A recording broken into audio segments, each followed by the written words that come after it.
Well, this winter storm that hit Atlanta, it is now on the move. Coming up, who took the advice of officials and stayed off the roads and who didn't, which caused a repeat of the last storm. Plus, this is a live look out of Washington, D.C. this morning as that winter storm moves its way up the coast. ABC 57 meteorologist Tom Coombs is tracking where that storm is right now. And we're also tracking above freezing temperatures for the afternoon. It's cold this morning, 5 in Plymouth, 1 in Argus, 6 in Mentone. More in your ABC 57 First Warning neighborhood weather forecast. According to the Associated Press, Comcast has agreed to buy Time Warner Cable for, get this, $45.2 billion in stock. Well, an official announcement is set for this morning. That price is about 17% above Time Warner Cable shares closing price yesterday. It's a large chunk of change there. It's a lot of cable subscribers, so we'll see how that plays out with some people's cable bill. Nobody around here has Time Warner, but we'll see. Interesting merger there if it goes through with it. For us, we're trying to bring up as much warm air and trying to accumulate that into the area. It's cold out there, but not as cold as we've been.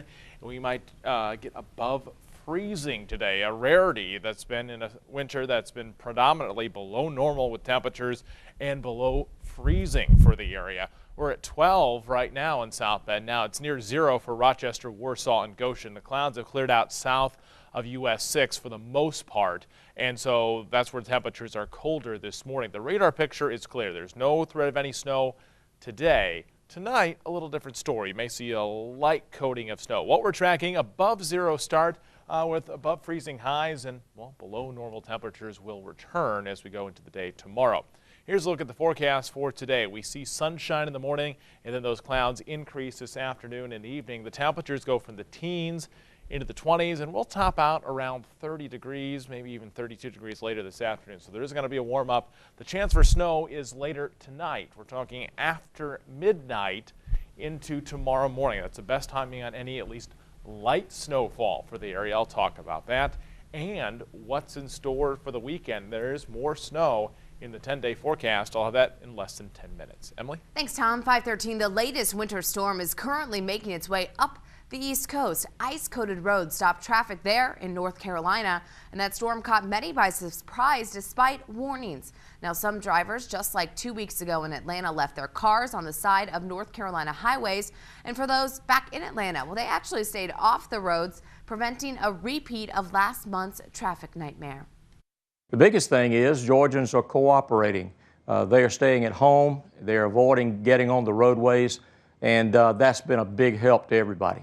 Now, right now, hundreds of thousands, they are without power, and thousands upon thousands of flights, they've been canceled. We checked with the South Bend Regional Airport this morning. So far, the only canceled flights, you'll believe this, are to and from Atlanta. And this morning, ABC 57's meteorologist Tom Coombs, he's tracking where exactly that storm is right now. And Tom, where is it? And what are they expected to see today? Well, this thing continues to truck up the eastern seaboard, and we're seeing rain mix and snow. At the closer to the coast, you're seeing rain, but it is a mess of a storm right now and really impacting the Washington, D.C. area with some of the heaviest snow. That's going to switch back over to some sleet and freezing rain. Heavy snow, Philadelphia up towards New York, but into the mountains of Appalachia in Virginia, Maryland, and Pennsylvania. Heavy snow there. This will continue to work up the coast and make big headlines. There'll be more on Good Morning America coming up at 7 o'clock. Emily? Thanks, Tom. And here's a live shot this morning. This is out of New York City of that storm system as it moves up the coast. Now, ABC 57 will have much more on the story as it unfolds throughout the day, starting in our 90 minutes of news at 5 o'clock. And one place expected to see something from that storm is Connecticut. Children there, well, they're gearing up for another snow day. Right now, those students will be in school until June 9th. Well, they've already had 4 snow days this year, with a neighboring school district about to have its 7th. Now, during these days, the superintendents say they talk with each other to decide if a delay or cancellation is best. Some days, no need to be, out of school all day long. The roads are decent after a couple hours. By Connecticut state law, school must be out by June 30th. Now, some schools are already, though, through mid-June due to all of those snow days. Well, he's been plagued by controversy after being accused of doping allegations, but now Derek Jeter, he's saying goodbye to baseball. So many people have the opportunity to look up to him. Coming up, when the New York Yankees star plans to retire. Live coverage like no other. ABC 57 News and Live View go live anywhere, anytime.